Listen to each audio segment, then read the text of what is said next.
चलिए। राजू उस अनजान आदमी के साथ माधोपुर गांव के रास्ते चल दिया। कुछ दूर जाते ही बहुत ठंडी हवाएं चलने लगी। राजू और वो आदमी बस आगे चले जा रहे थे।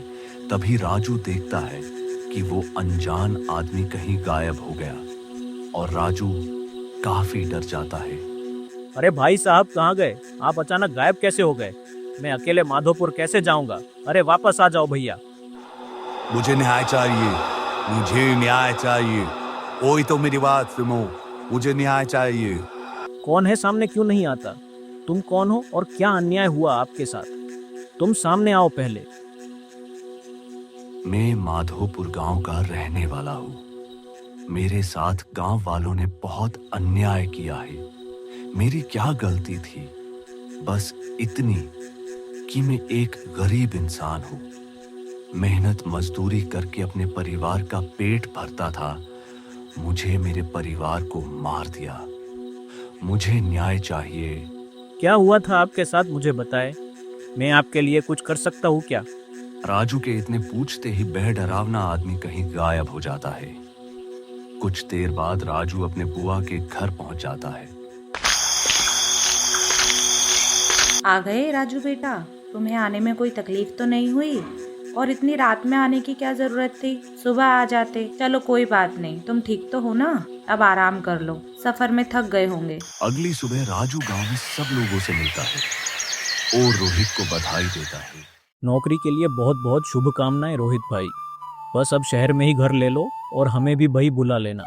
नौकरी तो मिल गई है भाई, लेकिन मैं अपना गांव कभी नहीं छोड़ूंगा। मुझे अपने गांव से बहुत प्यार है। मैं अपने गांव में ही रहूंगा। तुम बताओ, पढ़ाई कैसे चल रही है? भाई तुमसे एक बात पूछनी थी। तुम्हारे गांव आते समय में काफ़ी लेट हो गया था। मुझे रास्ते में एक आदमी मिला जिसने मुझे रास्ता बताया। फिर अचानक वो कहीं गायब हो गया। फिर किसी के रोने की आवाज़ आई और फिर एक और आदमी मिला जो काफ़ी दुखी था। उसके साथ अन्याय हुआ है, उसे न्याय चाहिए। फिर वो कहीं गायब हो गया। मैं उस आदमी के बारे में जानना चाहता हूँ। क्या हुआ था उस आदमी के साथ? क्या तुम मेरे साथ चलोगे आज रात में? हाँ बिल्कुल। कौन था वो आदमी? क्यों न्याय मांग रहा है? और उसने तुम्हें क्यों बताया कि उसके साथ अन्याय हुआ है? मैं भी जानना चाहता हूँ। हमारे घर वाले तो कभी रात के समय उस जंगल वाले रास्ते से नहीं जाने देंगे।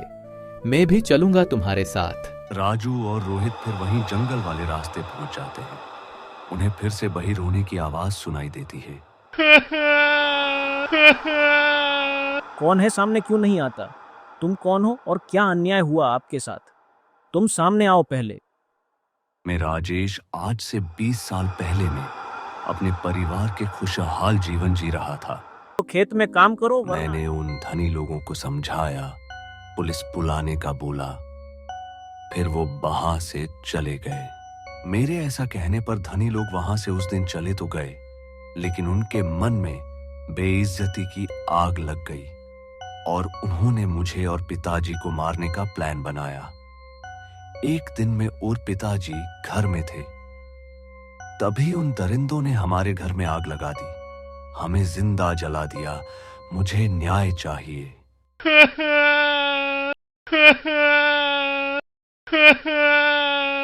अब बताइए उस धनी आदमी का नाम जिसने आपके साथ इतना बुरा किया। हम उसको सजा दिलवाएंगे। हाँ, आप उस इंसान का नाम बताइए। मैं भी माधोपुर गांव में ही रहता हूँ। मैं अपने पिताजी से बात करूंगा, वो जरूर आपको न्याय दिलाएंगे। उस धनी आदमी का नाम, मतलब मेरे खूनी का नाम शेर सिंह है।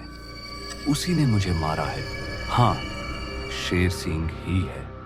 इतना सुनते ही राजू और रोहित दोनों पसीना छोड़ देते हैं, क्योंकि शेर सिंह कोई और नहीं रोहित के पिताजी थे। कहते हैं तब से आज तक राजू और रोहित का कहीं पता नहीं। हमारी कहानी आपको पसंद आई हो तो हमारे चैनल को लाइक करें, सब्सक्राइब करें।